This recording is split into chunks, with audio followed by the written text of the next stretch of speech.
Guys, nag-invest tayo ngayon dito sa tools. Ito yung libre, no, nung binili natin to.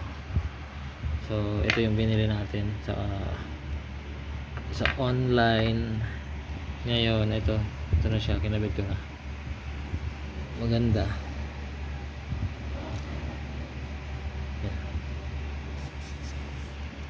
Maganda yung tip. Tapos din gumagamit pala tayo yung basang tela, no? Basa yan. Basa. Hindi na yung ganito. Yung ganito kasi nakakasira. So basang tela na yung ginagamit natin.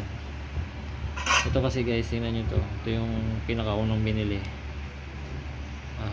Nangingitim. Siguro napupudpud na. Then madalas kong binebend yung tip para pang ano kasi yan panghagod dun sa board. Pero dito hindi ko na siya binend kasi yun nga, baka may tanggap tayo ng cellphone pang flex cable. So mapapalaban to. Yung pang mga surface mount na dikitan, no? Sampulan natin.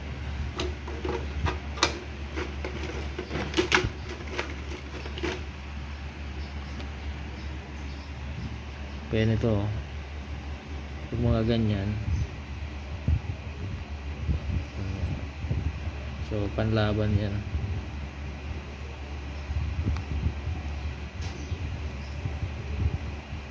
So mura lang to guys, mura lang tong bali inabil natin to kasi may item tayo na refund, yung natira dun sa refund na yun yung pinambili natin ito. So kaysa naman nakatambak dun sa wallet, sa e-wallet. So yan, maganda. Try natin mga isang linggo. Kaso yan guys, made in China. Sige, yun lang.